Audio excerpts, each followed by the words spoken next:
Then before you know it, you notice you're moody and irritable at home with the spouse, with the children. You want to kick a wall for no reason. And you're just like, and now you have major anxiety. You're worried about so many things all the time. Now, those are consequences of your inaction. Those are consequences of you relinquishing control.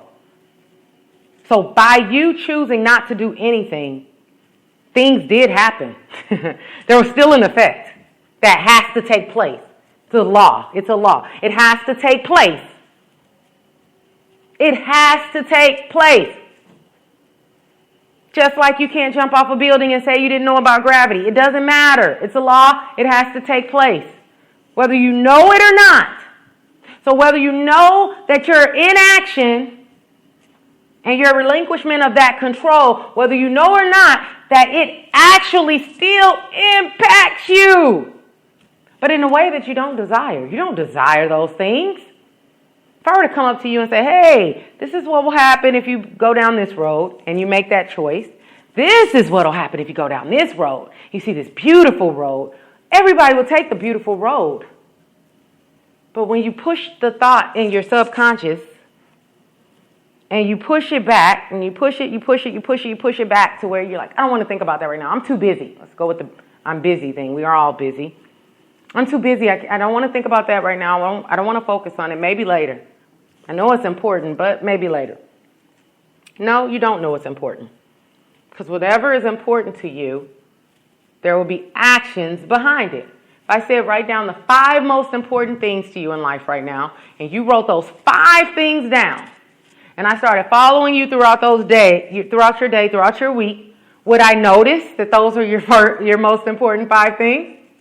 If you put on there that family was in your top 5 of most important things, if one of the things you put was family, but you were never there, you didn't talk to your family, you didn't communicate, you didn't share, you didn't play with them, you didn't have time for them, but you said that's one of your most important things. But you allowed your inaction to paint a different story. So you gave up control. Whereas if you take control, you're saying, yes, family is in my top 5. And if I were to follow you around throughout the day, throughout the week, it would show that. Like, wow, yeah, it speaks for itself. You don't even have to tell me. I could tell that that's important to you. I could tell that that's important to you. You don't look at making their meals as a burden. You enjoy it. You enjoy making it look all pretty for your family because they're special to you, and so you want to let them know that through your actions. They don't read minds. We display things through our actions and through our words. So that would be control. Lack of control. In that case, not having any control. But take that same situation, and if you say, family is important to me, and you go out and you think about your family throughout the day, and you do different things for your family throughout the day, and you send that text to your spouse saying, just thinking about you, love you. When the kids get home from school, you ask them about their day, and you ask them some details, because otherwise they'll say it was fine and that'll be the end of story. So you ask them some detailed questions. And then you see that maybe your son wants you to go out in the backyard with him and toss the ball around. And you're like, oh, okay. Because you make time for them. You're making sure that you're not staring at your phone when you're having your family time. Not the whole time, not throughout the whole day, but just specific times where you're like, okay, right now I'm hanging out with the family. We're watching a movie together. We're going to go out and do this together. Then for just a small amount of time, you're making sure that you put the focus on them for that time. Then you are doing what you said you wanted. It would be different if you didn't say that was your priority. It would be different if you didn't say that was important to you. But if you say that that's important to you, but it doesn't show that that's important to you, that's when it becomes a problem. That's when you don't have control, because you're saying you want one thing, but you are not getting getting it, you're not displaying it. So truly, either that's not important to you or you don't know what you're missing out on. You don't know the consequences that you're getting instead. I found it interesting a while ago. I had to do some research regarding, this was a long time ago, before I really worked with too many people with eating disorders, and I had to do some research regarding it because I was about to speak at a high school girls for their one of their sports teams. And so I covered a lot of different things, but I know that that was one of the things that they were struggling with. That's what I was told, that they were struggling with in that area, some of the girls. So I wanted to make sure I touched on the topic. And I found it interesting when it said that girls who sit at the table and eat a meal with their family at least once a day have a less chance of being a victim of an eating disorder. I mean, it was a pretty nice statistic too, the percentage-wise. Like, can you believe that? Just by sitting at the table with our family once a day has less of a chance of being a victim of an eating disorder. So, therefore, when you relinquish that control and you decide not to control yourself and your situation, that inaction can affect not only you, but your daughter, your spouse, other people around you, your friends, your coworkers. Yes. It very rarely just involves you. It's usually it's going to bring other people in with the mess. It's going to drag other people in as well. So that's why it's important to, if you say something is important to you, if you say you want to do something, then you need to control. Don't give up your control. Keep your control. Keep your control and keep your focus and say, I am taking control of the situation and I'm going to do what needs to be done in order for me to get the result that I want. Because if I don't do this, then I'm not going to like at all what I'm going to exchange it for. So there's an exchange. It's either this or it's that. You pick. So what most people think is they think if they let go of that one thing, if they let go of their control with that one thing and they choose to be inactive, they think that that's just the end of the story right there. Or they think they have time to deal with it later. I can't think about that right now. I will think about that later. This isn't a good time. We don't have the money for me to do that right now. Or we don't have the time to do that right now. Or I don't have the energy to do that right now. Or you see how you could easily make up all these excuses? You could easily make up all these excuses. But that does not do anything about the situation.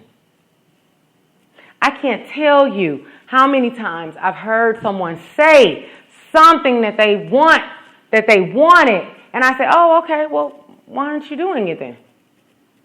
Well, but this, and okay, but that's what you want, right? Yes, I really want it. No, you don't understand. I really want it. Okay, but you're doing zero in that direction. Really. So it's going to magically appear on your lap one day? It's not going to happen. When the athletes take control and they put their thoughts, their mind, their feelings, their actions, their habits in that direction, they get the result that they want. It automatically is drawn to them because of what they put in. So, same thing with singers, and they're practicing their singing all the time, every day, as much as they can. When they're not doing it audibly, they're doing it inside, and they've immersed themselves in the lyrics, and they're writing lyrics, and they've done that. And they're staying focused. And then what's unfortunate is some people will start to take action. Start to take action. It doesn't happen right away. So now they let it go. Doesn't happen when they thought it would happen, so now they let it go. And they let go of their control again. And they say, I tried it, it just wasn't happening. That's why I'm a fan of massive action so you can get massive results. The more you put in it, the faster you'll see change. That's why when people come to us, you want to lose weight? Great. You need to do this detox. Because I know that that's like this plan this plan is so packed out with benefits. It's so powerful. It's so concentrated, highly concentrated with the vitamins and minerals that need to be in there and the phytonutrients that it, boom, initiates those results so quickly. Gets that ball rolling, and then that snowball zooms down. But when people take little effort and they get little to zero results, they're demotivated, and now who knows when they'll take action in that area again? Who knows when they'll control it again? So why don't you control it? What are your reasons for not controlling your life and your body and your mind? What's the reason? Why would you not control your own body? This is yours. We have life right now. It's your body, it's your mind, and you just let it think whatever. Let it do whatever. And then regret it later. Don't regret it, you allowed it. The minute you take control, the regrets will be gone because now you're doing what you said you wanted to do. As long as you hold on to the regret, then it's just going to be this cycle of being in wish land. I wish I could do that, but I can't. And then every time you do the opposite, you feel regretful. But it doesn't have to be that way. You can say, and this is one of the reasons why you don't. This is the main reason why you don't take control of your body, your mind, and your life. It is because you have doubts. You doubt that you can get that true desire. So in your head, you say, why put forth the effort and maybe it doesn't happen? Maybe, what if this happens instead? So those doubts fill your head and they deter you from even trying, from even going down the path that you need to go down. But if you doubt, then that is your reality. But the good news is when you become bold, and we all have it in us. We all have a measure of boldness in us. We all have a measure of courage within us. We're designed to know who we are and take control and get what we want. So if you've had 10, 20, 30, 40, 50 years of not knowing you've had that control or not exercising that control, that's okay. That's okay. Still not hopeless. It's not a hopeless situation at all. All it means is now that you recognize the fact that you've relinquished control in different areas of your life for a certain amount of time, now you should get kind of mad in a way where you're like, no more, baby. It's already been too long. It's been way too long and no more. Now that I know that I've relinquished my control, I'm getting it back. I'm taking it back right now, today, and I'm going after those things I desire. No longer will I just sit back in wish land, hope land, and no action land, and no control land. I don't like what that has gotten me. I've gotten results from that, but those have been results that I don't like from my inaction. So from now on, I'm getting what I want. It's a done deal. Be on fire about it. Be on fire about the fact that you have had something and have not accessed it and used it, and now you have an ability to do it. It would be equivalent to somebody giving you something worth